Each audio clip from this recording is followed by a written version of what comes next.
L'essentiel de l'actualité avec Lionel Durel. Bonjour à tous, nous sommes le lundi 10 décembre. Voici votre flash info du jour avec 24matin.fr. Les corps intermédiaires ce matin, puis la nation tout entière dès 20h.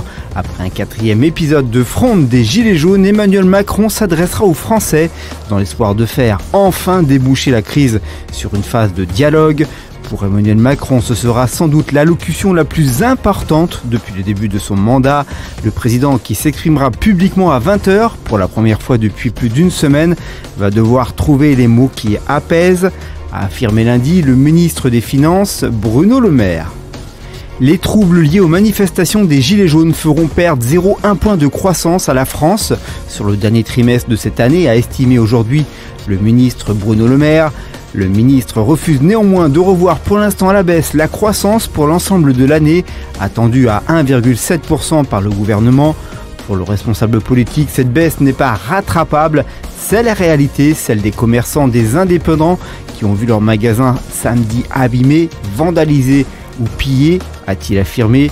Le ministre des Finances s'est d'ailleurs déclaré favorable à une accélération de la baisse des impôts en France, mais s'est opposé à la suppression de la hausse de la CSG pour les retraités.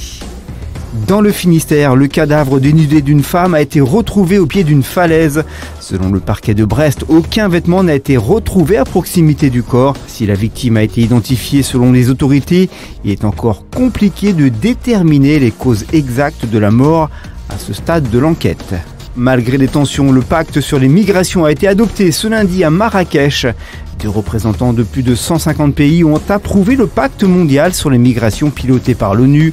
Un texte qui polarise les critiques des nationalistes et des anti-migrations. Un document destiné à renforcer la coopération internationale pour une migration sûre, ordonnée et régulière.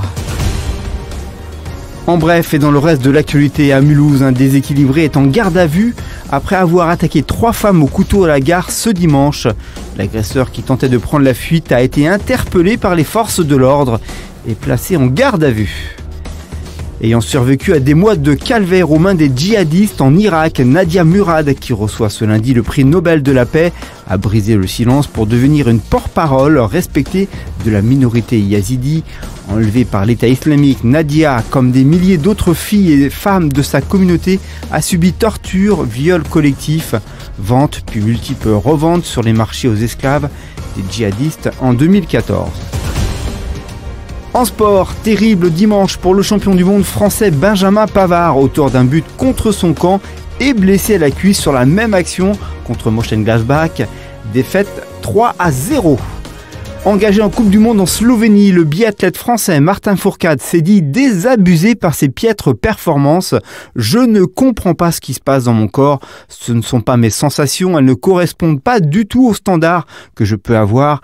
Je n'arrive pas à aller à une vitesse convenable et du coup, je ne comprends pas pourquoi. Est-ce un virus, une méforme passagère ? Je préférerais qu'il y ait une gastro ou quelque chose de visible qui puisse expliquer ça. Mais malheureusement, il n'y a pas de malaise visible à l'extérieur, a expliqué le champion. Allez, l'actualité du divertissement, Laurence Boccolini et Europe 1, c'est terminé. 4 mois après son arrivée sur la station, l'animatrice de TF1 n'aura jamais réussi à imposer son style pour son retour radio. Ce n'est pas que je n'étais pas heureuse à Europe 1, il y a une petite différence entre ce pourquoi on m'a appelé en juin dernier pour venir à Europe 1 et le résultat qu'il y avait à l'antenne. Il y a eu trop de choses qui ont fait que j'avais l'impression d'être un rosier qui ne prenait pas, a expliqué Laurence Boccolini. On conclut par la météo de votre mardi matin. Le temps sera souvent gris du Grand Est au Massif central avec de nombreux nuages bas et brouillards en plaines et vallées. Quelques averses sporadiques peuvent se produire. De la Bretagne à la Nouvelle-Aquitaine, les grisailles matinales sont également nombreuses. Le ciel est clair dans le sud-est. Il fera de -1 à Aurillac, à 9 degrés à Nice, 7 à Paris ou encore 4 à Lille. Pas de pluie en prévision durant l'après-midi.